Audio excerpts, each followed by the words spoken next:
नमस्कार दोस्तों, पूजा शक्ति चैनल में आप सभी मेरे भाइयों बहनों का बहुत बहुत स्वागत है। आज जिस नए विषय पे हम चर्चा करेंगे वो है नवरात्रि के खास उपाय, यानी कि चैत्र नवरात्रि में किस प्रकार हमें पूजा अर्चना करनी चाहिए या हमें किन बातों का ध्यान रखना चाहिए। नवरात्रि के पर्व पर हिंदू धर्म में जैसे एक विशेष स्थान है। नवरात्रि का पर्व हर्ष और उल्लास के साथ सभी बनाते हैं। ये आपके सभी मनोकामनाओं को पूर्ण करने वाला होता है। माता की अगर आप सही तरीके से पूजा पाठ करते हैं तथा उनकी स्थापना करते हैं तो ये जो है आपको पूर्ण रूप से आपके सभी सपनों को पूरा करता है। इस पर्व को उसी तरह पूर्ण श्रद्धा और प्रसन्नता से बनाना चाहिए जिस प्रकार आप आपके जीवन का किसी और महत्वपूर्ण कार्य को करते हैं। जैसे अगर आप अपने जीवन में कोई बहुत महत्वपूर्ण कार्य होता है उसके लिए पूरी लगन से कार्य करते हैं, अगर इन 9 दिनों में भी आप इसी प्रकार सक्रिय रहते हैं तो आपको माता रानी बहुत आशीर्वाद देती हैं तथा आपके जीवन में आपकी सभी बाधाओं को दूर करती हैं। अगर मेरे भाई बहन किसी कारणवश पूर्ण नवरात्रि नहीं रख सकते हैं तो पहला और आखिरी व्रत करने की अवश्य कोशिश करें। प्याज लहसुन मदिरा का बिल्कुल सेवन ना करें और इन दिनों में विशेष ध्यान रखें कि आप कभी भी क्रोध ना करें। अगर आपके घर में कलेश होता है या आप आपस में झगड़ा करते हैं तो माता रानी आपके घर में कभी भी प्रवेश नहीं करेगी।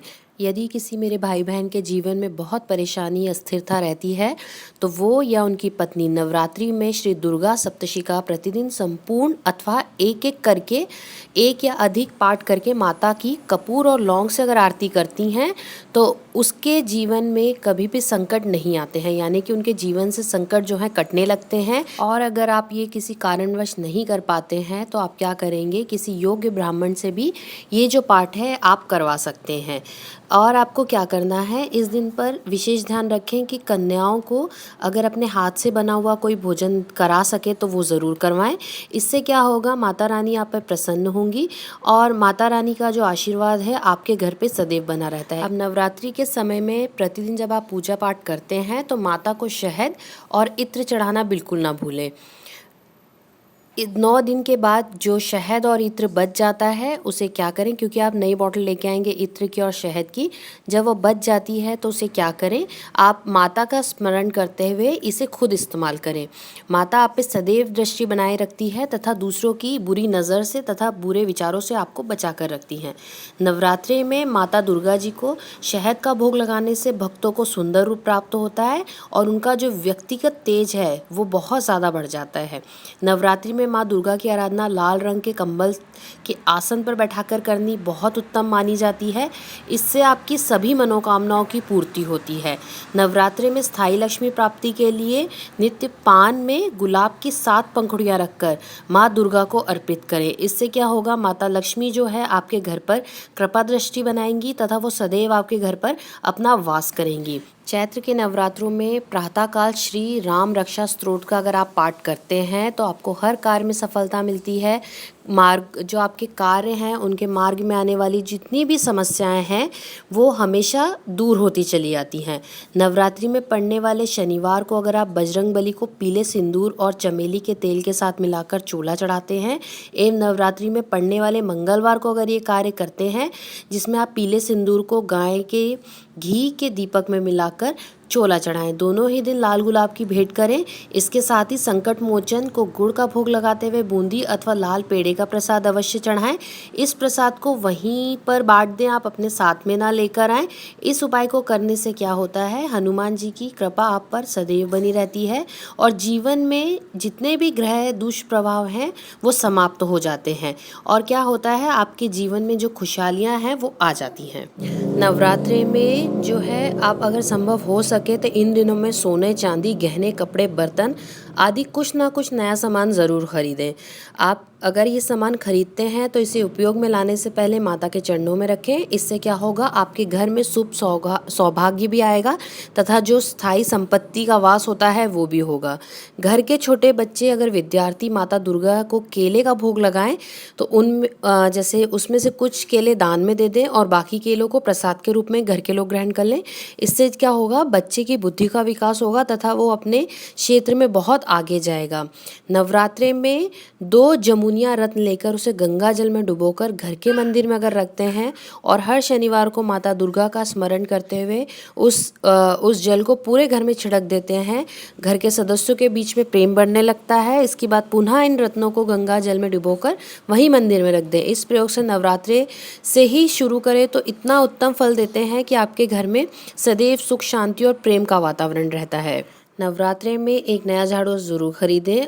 क्या करें, 2 सीखों को उल्टा सीधा करके नीले धागे में बांधकर घर के दक्षिण पश्चिम हिस्से में रख दें। इससे क्या होगा, पति पत्नी का जो प्रेम है वो निरंतर बढ़ता रहेगा तथा बहुत ज़्यादा ही प्रेम बढ़ जाएगा। जो झगड़े हैं उनके बीच में वो समाप्त हो जाएंगे। नवरात्रि में पड़ने वाले किसी भी सोमवार और शनिवार के दिन अगर आप शिवलिंग पर काले तिल चढ़ाकर जल चढ़ाते हैं तो कितनी भी बड़ी बीमारी हो उससे आपको मुक्ति मिलती है तथा ये बहुत ही सरल और सिद्ध उपाय है। अगर आपके जीवन में कोई बहुत बड़ा मुकदमा चल रहा है, आप चाहते हैं उस मुकदमे में आपको विजय मिले, तो आप क्या करें, नवरात्रि की सप्तमी के दिन माँ कालरात्रि की पूजा करें। माँ कालरात्रि की कृपा पाने के लिए दुर्गा सप्तशती के 7वें और 10वें अध्याय का पाठ करें।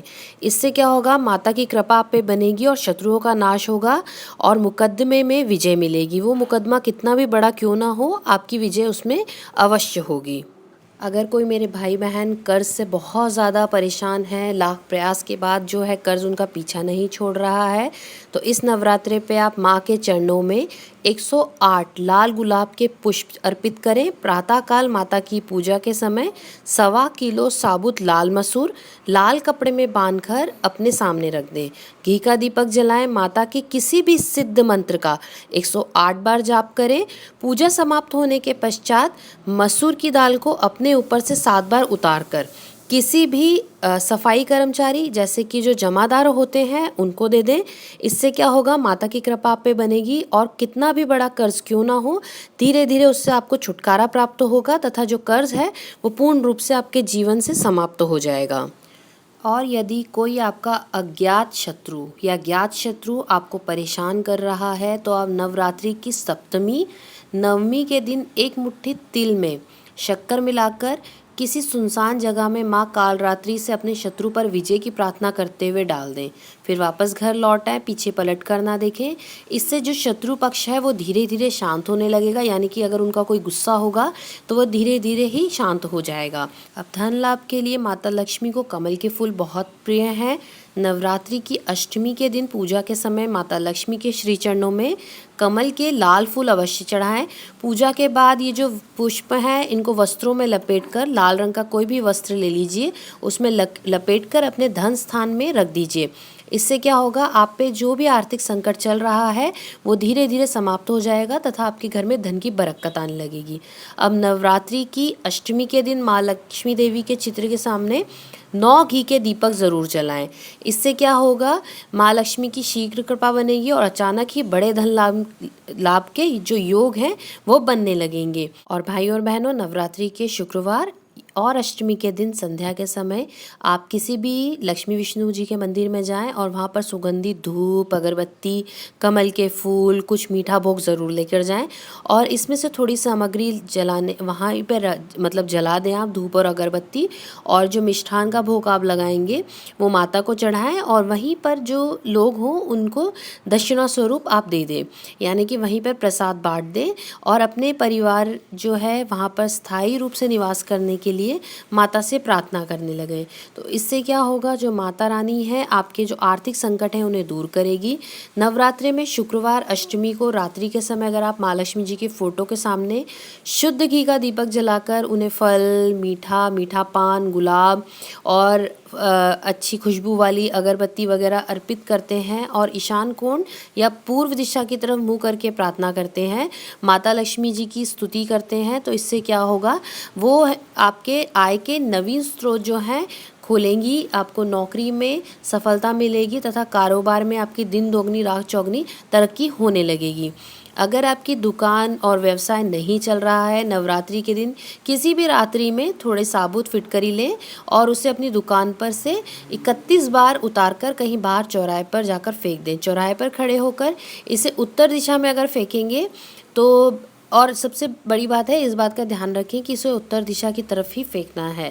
तो इससे क्या होगा, आपकी जो व्यवसाय है वो चलने लगेगा। ये दिन आप नवरात्रि की सप्तमी और नवमी पे करेंगे तो बहुत ही प्रभावशाली जो रिजल्ट्स हैं आपके सामने आएंगे। तो भाइयों और बहनों, अगर इस चैत्र नवरात्रि पे आप सच्चे दिल से माता से कोई भी प्रार्थना करते हैं तो वो जो प्रार्थना है ज़रूर माता रानी सुनेंगी और आपकी सभी मनोकामनाओं की पूर्ति वो अवश्य करेंगी। तो भाइयों और बहनों, इसी आशा के साथ हम फिर मिलेंगे किसी नए विषय पे चर्चा करते हुए। आप सभी का बहुत बहुत धन्यवाद मुझे सुनने के लिए। धन्यवाद दोस्तों।